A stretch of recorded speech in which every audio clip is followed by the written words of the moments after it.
사사기 17장에 있는 말씀 앞부분을 우리가 함께 읽었습니다. 이 사사기 17장부터 마지막 21장까지는 이 사사기 전체 결론에 해당되는 내용입니다.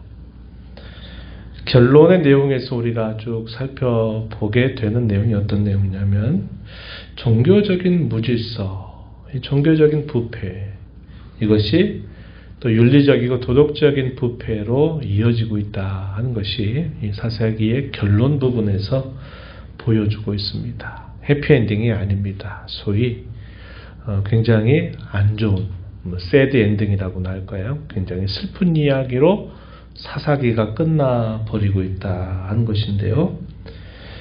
기록은 결말 부분에 기록이 되어 있지만 이 말씀이 주어지고 있는 사건의 내용들은 사사시대 말기에 있었던 것이 아니었다 하는 겁니다.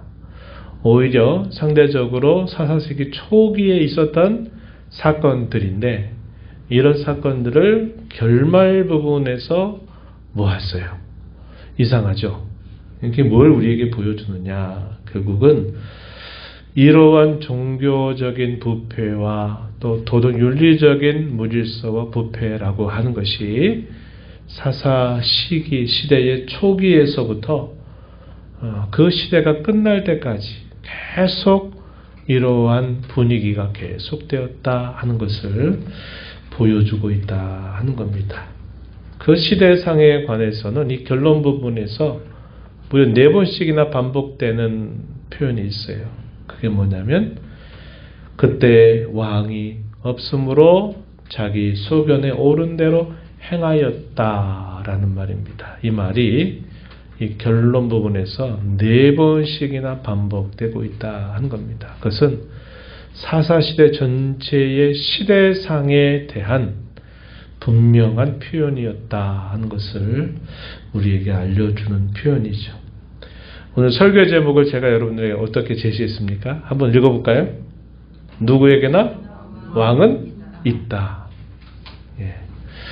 사사시대에서 후렴구로 말하고 있는 표현은 그때 왕이 없으므로 각기 자기 소견에 오른 대로 행했다 이렇게 되지만 이 말을 잘 곱씹어 보면 무슨 말이냐, 누구에게나 왕은 있다는 거예요. 누구에게나 왕이 있는데 과연 누가 혹은 과연 그 무엇이 그 사람에게 왕이 되느냐 하는 것이 다르다는 겁니다.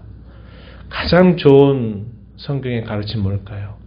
여호와 하나님이 나의 왕이 되도록 모시고 살아가야 된다 하는 거예요. 그런데 그 시대는 각각 자기가 다 왕이었습니다. 자기 생각이 다 왕노릇하는 그런 시대였다. 이렇게 그 시대상을 표현해주고 있는 말이에요. 오늘 우리가 읽은 본문에 소개되고 있는 이야기는 미가 집에 관한 이야기입니다. 이 미가라고 하는 사람의 집은 에브라임 산지 지역에 있었고 이 사람이 어머니의 돈 은 1,100, 상당히 많은 돈입니다. 그 돈을 훔쳤습니다.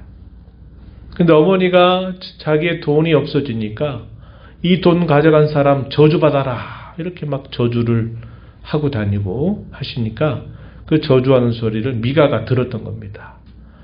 그 소리를 듣고선 겁이 났어요. 그래서 이 미가가 어떻게 했냐면 어머니 제가 그 돈 제가 가지고 있었습니다. 여기 받으세요 라고 돌려준 겁니다. 그랬더니 이 어머니가 어떻게 합니까? 그래 아들아 너는 참 복받을 자다. 참 잘했다. 이렇게 말을 하는 것입니다. 이 사이사이에 뭐가 있어야 되는데 싹 빠져버렸어요. 그죠? 네. 어머니의 돈을, 그 많은 돈을 훔친 것에 대해서 어머니는 그 자식에게 뭔가 훈계를 주거나 혼을 내는 것도 없고 그 자식은 어머니에게 그것에 대해서 크게 뭐 잘못했다라는 것에 대한 어떤 반응도 보이지 않아요. 저주하니까 무서워서 그거 엄마 제가 가지고 있었어요. 그러면서 준 겁니다. 그랬더니 또 그 엄마는 잘못 여부를 따지지도 않고 야, 복받을 내 아들 참 잘했다 이렇게 말하는 거예요. 이게 뭐가 지금 있어야 될 것들이 싹싹 빠져버린 이상한 느낌이 드는 그런 상황이 보여지고 있다는 것입니다. 그 어머니는 어떻게 하냐면 내 아들을 위해서 하나의 신상을 만들어야겠다 생각을 하고서는 그 은을 여호와께 바쳤다 그랬습니다. 이것도 참 너무 이상하죠. 여호와께 바쳤는데 그 바친 재물 가운데 은 200개를 가지고서 세공업자에게 신상을 만들어 달라고 요구를 한 겁니다. 그래가지고 신상을 만들고 그 집에다가 그 신상을 모시고 있는 겁니다. 아들 미가는 어떻게 하는가? 에봇과 드라빔을 만들었어요. 그것을 만들고 자기 아들을 제사장으로 너 제사장 해라. 그래서 제사장으로 세워주는 겁니다. 이러고서는 잘 될 줄 알고 이렇게 또 여기고 있는 거예요. 그러던 중에 이 미가의 집에 한 레위인 출신의 한 청년이 이 집을 찾아오게 됩니다. 이 사람은 유다 베들레헴에 살던 레위인이었어요. 그런데 그곳에서 자기가 마땅히 먹고 살 문제가 어렵다 생각하고서는 그 유다 베들레헴을 떠나가지고 어디론가를 찾아가고 있는데 때마침 이 미가의 집에 들린 겁니다. 서로 대화를 나눠요. 그러면서 이 미가가 어떻게 말하냐면 야, 내가 레위인이면 너 우리 집에 지금 신전도 있고 신당도 있고 신상도 있는데 우리 집에서 네가 제사장으로 있으면 내가 매해마다 너에게 은 10개와 의복 1개와 먹고 사는 문제를 해결해 주겠다. 어떻게 할래? 이렇게 제안을 합니다. 그랬더니 이 레위인 청년이 좋다. 만족하게 여기서는 자기가 그렇게 하겠다라는 겁니다. 그리고서 이 미가는 뭐라고 생각하냐면 야, 내가 일 참 잘했으니 여호와께서 내게 복을 많이 주실 거다. 이렇게 생각을 하고 있는 겁니다. 레위인은 그 사람은 먹고 살 것이 떨어져 가지고 결국 먹고 살 길을 찾아가다가 때마침 서로 잘 만난 거죠. 그래서 집에 레위인이고 자기가 제사장 노릇을 하라고 그러니까 얼마나 이게 좋은 겁니까? 먹고 사는 문제도 해결도 되고 또 제사장 노릇도 하니까 이렇게 좋아하는 모습이 소개가 돼요. 이게 이제 이 사사기 17장에 기록되고 있는 내용입니다. 여러분의 상식으로 봤을 때 이들의 어떤 대화하는 내용이라든지 이들의 모습이 어떻게 보이세요? 막 뒤죽박죽 무질서하죠? 여호와께 바쳤다 그러고서는 우상을 만들어 가지고 신당을 차려놓고 그곳에다가 그 신당을 또 숭배하는 일을 하고요. 또 에봇도 만들었어요. 에봇도 만들고 드라빔 가족 신처럼 오랫동안 여겨왔던 신이에요. 신처럼 하는 것 그걸 또 만들고 아들을 네가 제사장 해라 이렇게 해서 아들을 세우고 이런 뭔가 무질서하고 체계도 없고 기준도 없이 이렇게 신앙생활하면서 복받는다 이렇게 생각하면서 살았던 시대였다는 겁니다. 왜 이 사사기의 결론에서 이러한 이야기를 결론에 소개를 할까요? 한 집안 이야기를 하고자 한 게 아닙니다. 그 집안 이야기를 통해서 당시 이스라엘 백성들의 전반적인 수준이 그와 같았다 하는 것을 보여주고자 하는 분명한 의도가 있었다 하는 것이죠. 십계명의 기준으로 봤을 때는 정말 말도 안 되는 일들을 하면서 하는 거죠. 저주한다고 그러니까 무섭다고 내 돈, 어머니 돈 여기 있다고 갖다 주고 또 갖다 줬다고 어머니는 복받을 내 아들이라고 또 이렇게 말하고 그러니까 윤리적이고 도덕적인 기준도 없고 종교적인 면에 있어서 어떤 질서도 없는 그런 모습이 그 시대의 전반적인 시대상이었다라는 것을 보여주고 있는 겁니다. 그런 모습을 통해서 우리는 그 당시의 신앙과 종교가 어땠는가를 볼 수 있어요. 그 뭐냐면 이것저것이 뒤죽박죽 섞여 있다는 겁니다. 가나안 종교라는 것과 또 하나님을 섬기는 종교가 막 뒤죽박죽 섞여 있어서 뭐가 뭔지 분간이 안 되는 혼합적인 신앙, 섞여 있는 신앙 그 모습을 보여주고, 잘못한 것이 분명히 잘못되었음에도 불구하고 그 잘못에 대하여 돌이키고 그것으로부터 용서를 구하는 그런 모습이 없어요. 회개라고 하는 게 없습니다. 또 그 종교는 다분히 복받는 종교, 현세적인 종교. 다분히 그 종교는 개인적인 종교화가 되어버린 거죠. 자기 집에다가 신당을 만들고 신상을 세워놓고 거기서 종교를 하는데 나름 그거에 대한 열심을 갖고 있는 모습이 나타나고 있는 겁니다. 그러한 근본적인 이유가 뭐냐? 결국 자기 생각을 왕으로 여겼기 때문이다 하는 사실입니다. 그러다 보니까 그것이 항상 바뀌는 거예요. 제가 이 두 가지 이야기를 여러분들에게 드렸어요. 오늘 읽은 본문 말씀과 본문 이후에 주어진 이야기를 함께 말씀을 드렸는데, 처음 것도 굉장히 좋았습니다. 좋게 생각한 거예요. 야, 우리 집에다가 신당도 만들고 신상도 세우고 에봇도 있고 드라빔도 있고 제사장도 있으니까 얼마나 이 종교적인 구색이 잘 갖춰졌는지 굉장히 좋아했어요. 만족했습니다. 그런데 한 레위인 출신의 사람이 지나가다가 만나게 되니까 이 사람 세우면 더 좋겠다. 그래가지고 이 사람을 제사장으로 세우고, 이 사람은 먹고 사는 문제가 해결이 안 되니까 좋다. 이 가정에서 내가 제사장 노릇하면서 지내면 되겠구나라고 생각하고서 서로 생각들이 딱딱 맞아 들어간 겁니다. 그러니까 이게 또 더 좋은 거예요. 지난번 것도 괜찮았지만 이게 더 괜찮게 보이는 거예요. 이게 뭘까요? 상대적인 겁니다.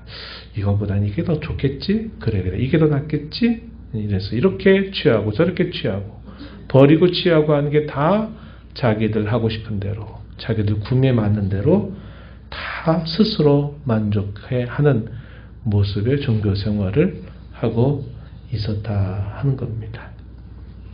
이게 문제였다 이 말이에요.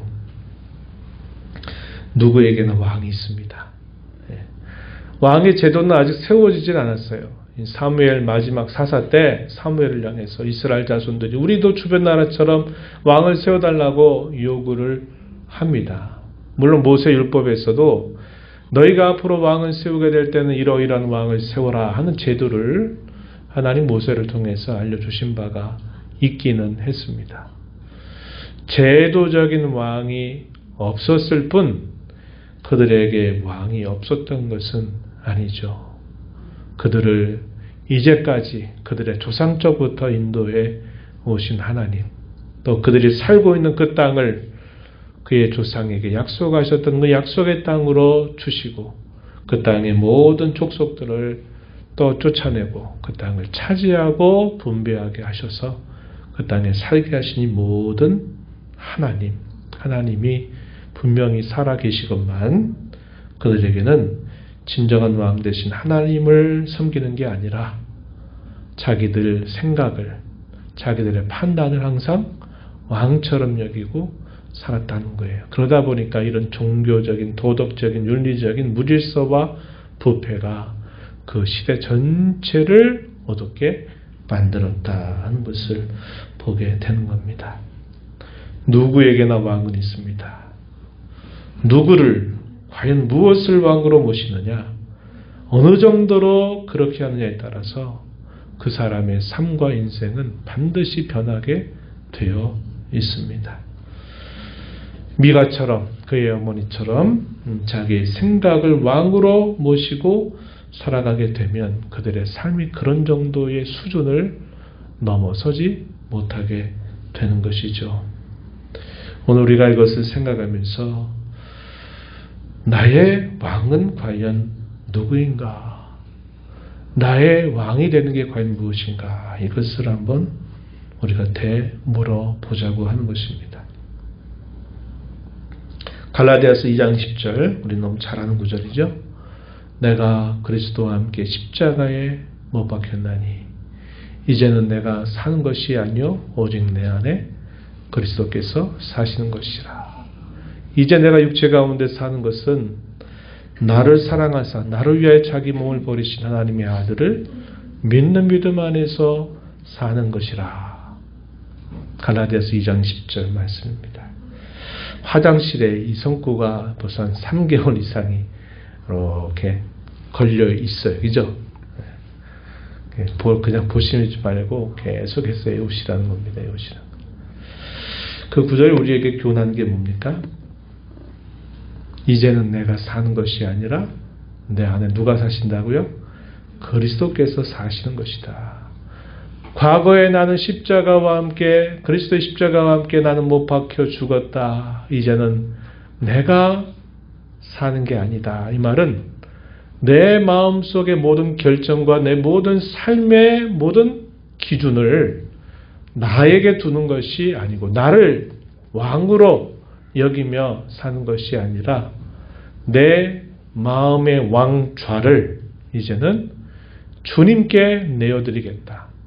나는 그 주님이 내 마음의 왕좌에 앉게 하고 나는 그분 아래서 그의 말씀을 듣고 따르는 것으로 나는 사는 삶이다. 이렇게 바울 사도가 그렇게 고백하고 있는 말씀이죠. 우리도 마찬가지여야 합니다.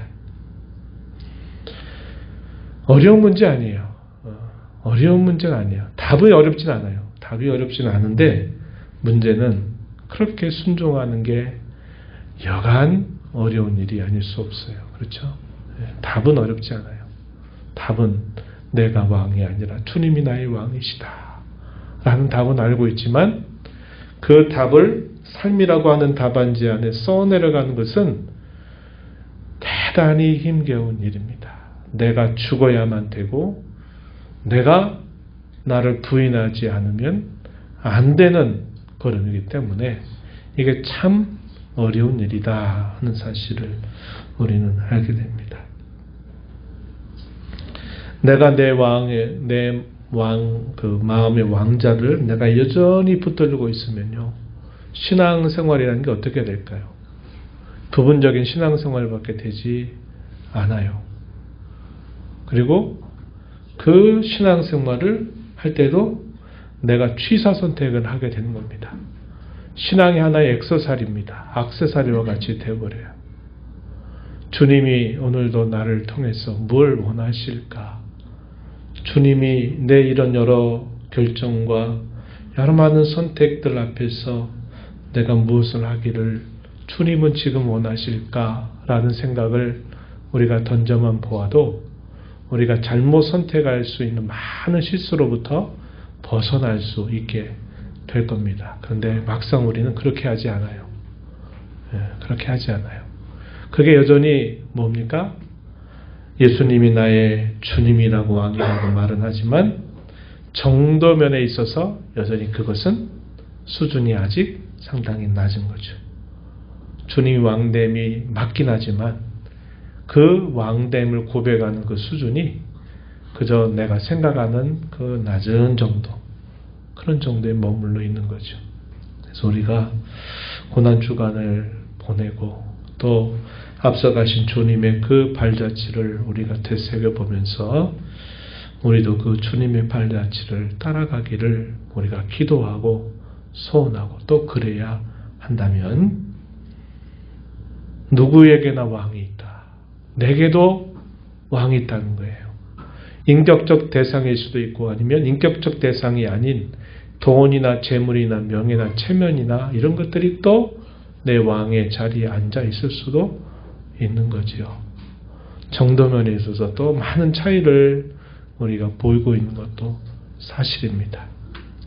잘 점검하고 또 이번 기회를 통해서 좋은 기회로 삼아서 우리 자신이 죽고 그리스도께서 더 내 삶의 진정한 왕으로 모시고 살도록 우리 자신을 되돌아보고 우리 신앙의 걸음을 고쳐나가는 그런 은혜가 있기를 진심으로 바랍니다.